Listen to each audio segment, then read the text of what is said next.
L'occupation transitoire, c'est une idée assez simple. C'est de dire qu'il y a des centaines de milliers de pieds carrés qui sont en ce moment vacants et chauffés en attente de projets immobiliers à plus long terme.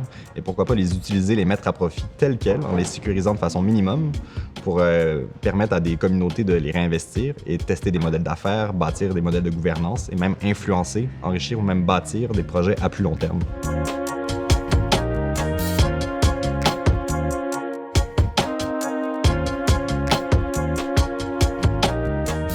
Donc, on est devant le 505 Maisonneuve, que plusieurs connaissent comme l'ancienne gare d'autocar, mais en fait, c'est un symptôme de quelque chose qu'on connaît très bien. C'est celui des fantômes urbains, ces bâtiments qui restent au milieu de la ville. Ce bâtiment-là est vide depuis 20 ans et attend un projet immobilier. En fait, c'est un bâtiment vraiment type en plein cœur du centre-ville qui a changé de main entre un propriétaire public et un autre propriétaire public. Et là, il est abouti dans les mains de la Ville de Montréal, qui compte éventuellement le démolir et bâtir un projet immobilier commercial, résidentiel et institutionnel. Ils comptent y mettre certains bureaux. Leur intention, c'est de mettre un rez-de-chaussée où on pourrait y voir un pôle de sécurité alimentaire, de mobilité et d'entrepreneuriat. Donc, l'occupation transitoire, dans ce cas-là, mise à prototyper ce pôle de mobilité, sécurité alimentaire et entrepreneuriat pendant les années où le bâtiment aurait été normalement vacant. Bâtir une communauté, tester des modèles, voir comment ces gens-là peuvent cohabiter, structurer en fait la suite. C'est pas le seul, ce bâtiment-là, qui attend un projet qui est vacant pendant plusieurs années. À moins d'1 kilomètre, je peux vous en nommer quelques-uns, on a la tristement célèbre bibliothèque Saint-Sulpice qui pensait voir arriver un projet qui n'est plus jamais arrivé. On a l'hôpital de la Miséricorde qui est vacant depuis à peu près 20 ans aussi, qui attend encore une fois un avenir qui n'arrive jamais. Et encore l'Académie Marchand, qui est une ancienne école des beaux-arts possédée par la CSDM, qui est vacant depuis plusieurs années. En 2016, c'était plus de 950 bâtiments qui étaient vacants, répertoriés par les pompiers. Et de ceux-là, il y en a plusieurs qui sont toujours dans l'attente d'un projet.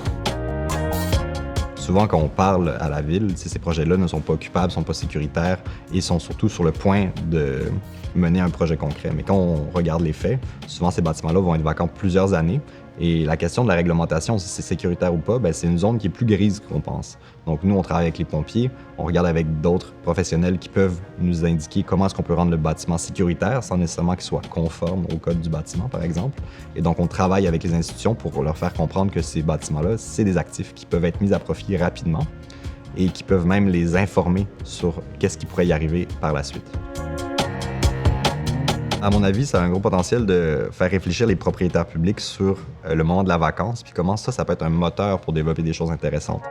L'occupation transitoire, selon nous, c'est vraiment une question qui est systémique. Ça touche au développement immobilier, à l'industrie de la construction, à la contrôle du foncier par les propriétaires, par les occupants, aux questions d'immobilier collectif, mais aussi aux façons dont on a de percevoir le bâtiment, nos actifs, comment ils peuvent être mis à profit dans une logique de communauté. Courte pointe, en fait, on est à Pointe-aux-Trembles. C'est une artère, la rue Notre-Dame, dans ce secteur-là qui est assez dévitalisé. La Société de développement Angus a acquis plusieurs bâtiments sur ce coin de rue-là. Et l'idée, c'est de redonner un dynamisme au quartier en bâtissant un nouveau projet commercial et immobilier. Plutôt que de laisser ces bâtiments-là vides avec une belle pancarte d'un couple heureux qui s'apprête à acheter des condos, ils sont allés avec une approche assez innovante qui disent on va d'abord ouvrir ces bâtiments-là et ces rez-de-chaussée commerciales-là pour permettre à des entrepreneurs du quartier de tester, de bâtir leur projet. Parce que eux, ce qu'ils veulent, en fait, c'est dans leur futur projet, ils voudraient avoir des commerces locaux. Ils veulent pas des grandes bannières, ils veulent des petits commerces. Mais il faut les trouver, ces commerçants-là. Il faut la bâtir, cette vie de quartier-là. Et ça, c'est pas seulement en coupant le ruban du nouveau projet qu'on va y arriver. Ils ont bien compris que ça se faisait en amont. Mettre à profit des bâtiments qui sont vides et qui sont prévus pour rester vides, puis l'intégrer tout ça dans le développement immobilier à plus long terme, ça, c'est un changement systémique parce que ça change toute l'approche.